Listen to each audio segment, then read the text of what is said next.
Three reasons why God isolates the chosen ones. Isolation means different things to different people in different situations. However, according to the Bible, God isolates people to set them apart. I know that many people have their own understanding towards the mystery or the law of isolation. Let me quickly get the elephant out of the room by saying this to you. Isolation is not loneliness. Loneliness is not isolation. These are two different things. You can be surrounded by people. You can have people around you and still feel lonely. Therefore, loneliness is not isolation. Just because you are lonely, it doesn't mean God is isolating you or you have been isolated by God. Some of you, you are lonely for reasons that God is not part of. So I'm quickly going to break down to you the reasons why God isolates people. But since I brought this thing of isolation is not loneliness, let's quickly talk about isolation a little bit. What is isolation according to the Bible? When you read the book of Genesis chapter 12, verses 1 to 3, God calls Father Abraham and he says, I want you to come out of your father's country. I want you to come out of your father's nation. He then attaches a reason to why he's calling Abraham out in verses 2. He says, I want to bless you. I want to make out of you a great nation. He then goes further and say, and I want to make your name great. I want you to pay attention to the things that God says in verse 2. It then tells you and I that isolation is the mother of greatness. Great names are constructed in isolation. So isolation is not punishment, where you get people feeling like God is punishing them by isolating them. If you are chosen or one way you are called by God, I want you to pay attention to what I'm going to say, because this will unlock that which God has put in you and bring peace even in the midst of confusion in your life. So the first reason why God isolates people is to prepare people, because the word isolation means to be set apart, to be separated. So God separates people to prepare them. One thing about God is that God does not take chances. You cannot be used by God accidentally, meaning you cannot be used by God and God does not know he's using you. Hence, anybody that God is going to use, God will prepare that person. And that is because God cannot assign and put somebody on an assignment who he himself has not prepared. I'll give a couple of scriptures so you'll understand what I'm saying. When you look at the life of David, David was anointed at the age of 15, but became a king at the age of 30. Why? Because the 15 years that he was not a king, God was preparing him. And that is because if you are going to represent God one way or the other, God will have to make sure that you are equipped, that you are prepared. So isolation is a season of preparation, because every gift that a person has a date of birth. Let me quickly break that one down. No one gets born today and immediately they know what they are born for. Nobody gets born today and immediately they know why they are here. It is in isolation that God is going to reveal your gift to you. So we call that a stage where your gift is birthed.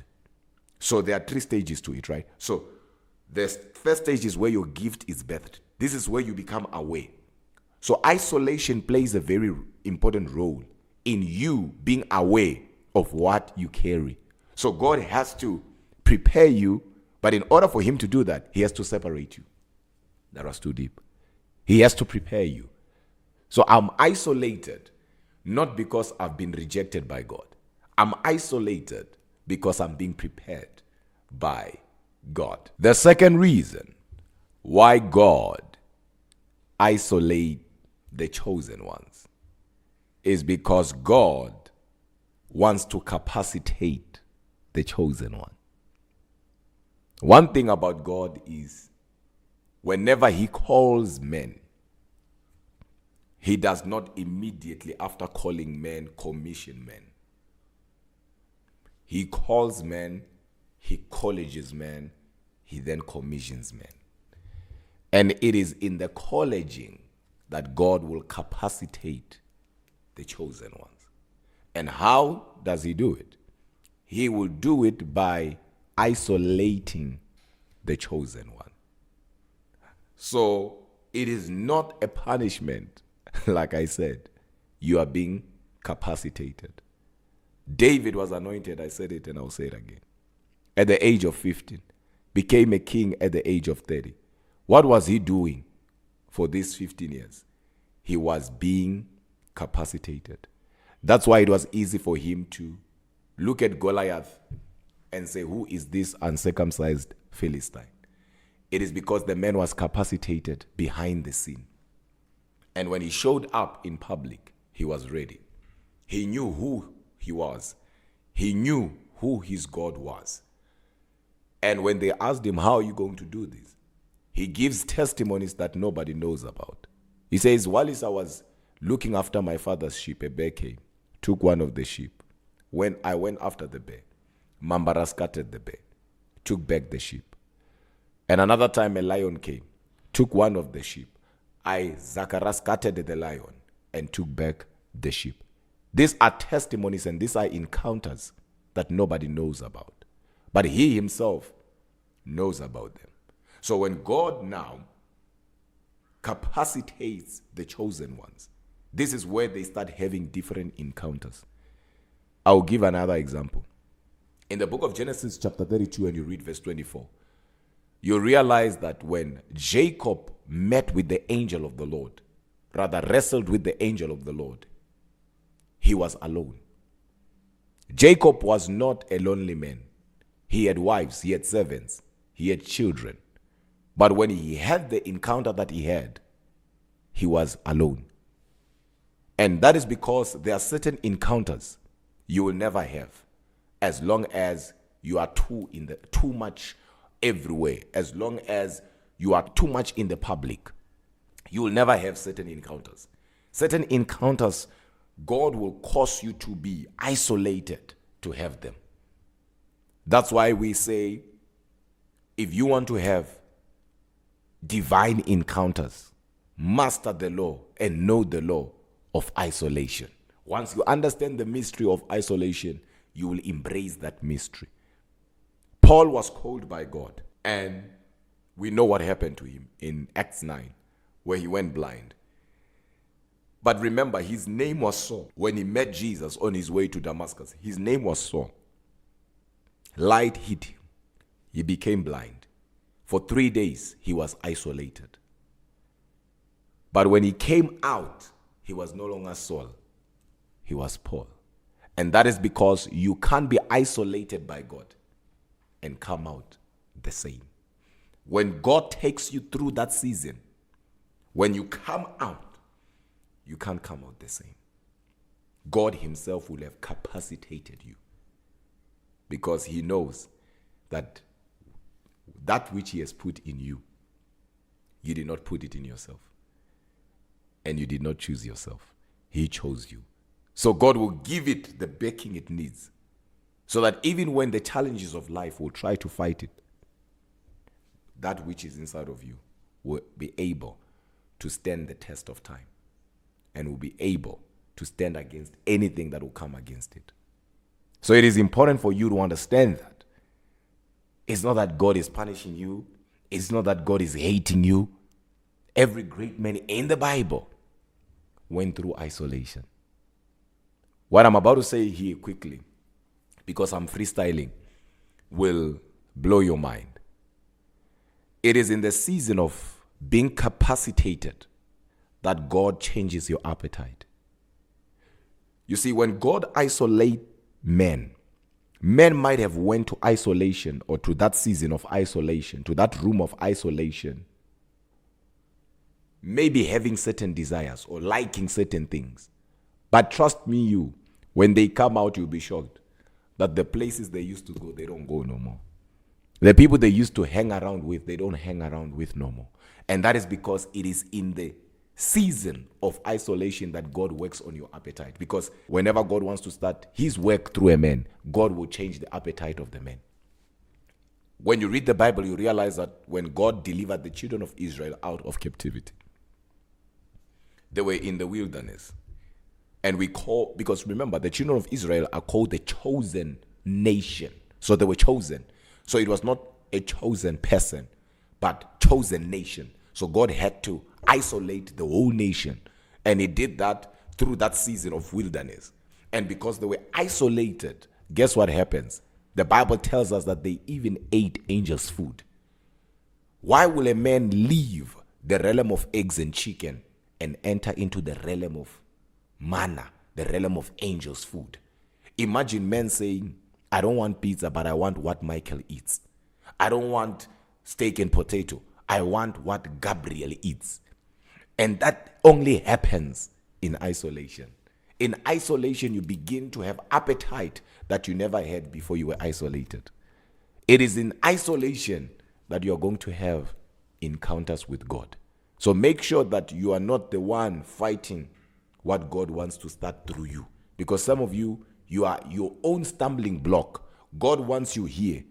But because of your desires, and some of them, believe it or not, are selfish, you then reject God's call over your life.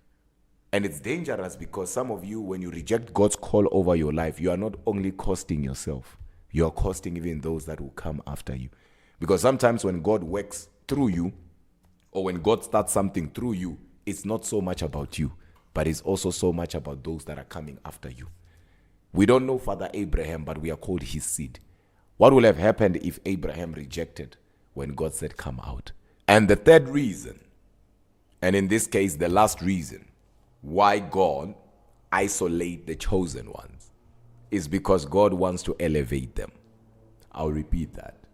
Is because God wants to elevate them. So if you're chosen by God and God isolates you, is because God wants to elevate you. Simple as that.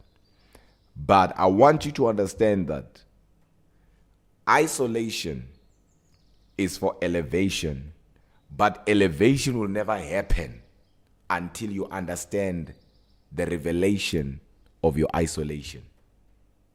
I will say it in a way that everyone will understand. When God isolates you, he wants to elevate you. But you cannot be elevated by God until you fully understand the revelation behind your isolation. And that is because God wants to reveal certain things to you. So the longer it takes you to understand why you are being isolated, the longer you will stay in isolation. But as soon as you get it, you'll be elevated by God, because you can't go into isolation and come out the same.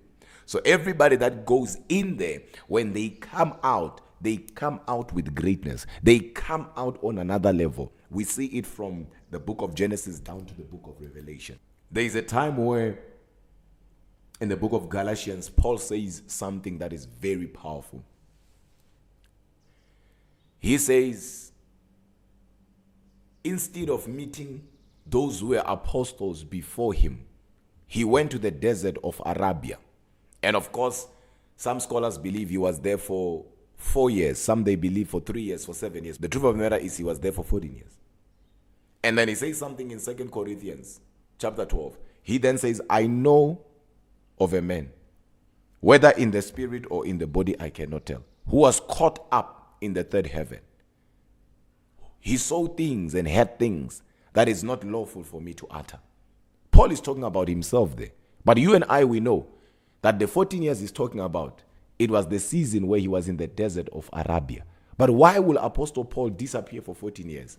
It's because whenever God chooses a person, or when God has chosen a person, he will isolate a person. And when you come out of that isolation, you will come up with different testimonies. And that is because God already has elevated you. But it is important for you to understand that that elevation, it is not just you walking with your shoulders up, trying to show people that you are no longer where you used to be. No. That elevation is basically a manifestation of that which God has put in you. It is a revealing. It is God exposing that which he has put in you that no man knew about. That you yourself, you did not know about it until you were isolated. Because there are 3 stages to a gift that God puts inside a man. There is a stage that we call gifts being birthed. Here, this is where you are aware of your gift, right? And that is where God now prepares you. Then there is a second stage where your gift is nurtured. And this is where God capacitates you. And there is the last stage where your gift is exposed or manifested, and that is where God elevates you. So it is important that when God isolates you, you don't take it as a rejection. And some of you are experiencing rejection from people because you are in a season of isolation. Because people think isolation is to be in the mountain. No. You can be in your own house, you can still go to work, yet you're isolated. And a double confirmation to that is when now you no longer fit in. You try to fit in, you don't fit in no more. You start losing appetite. You start not liking certain things that you used to like. People now go MIA on you. You try your best, but nobody's available. God does not have to take you to the mountain to isolate you. He just shuts all the doors around you. And you want to enter here, you can't enter. You want to enter here, you can't enter. You are in a season of isolation.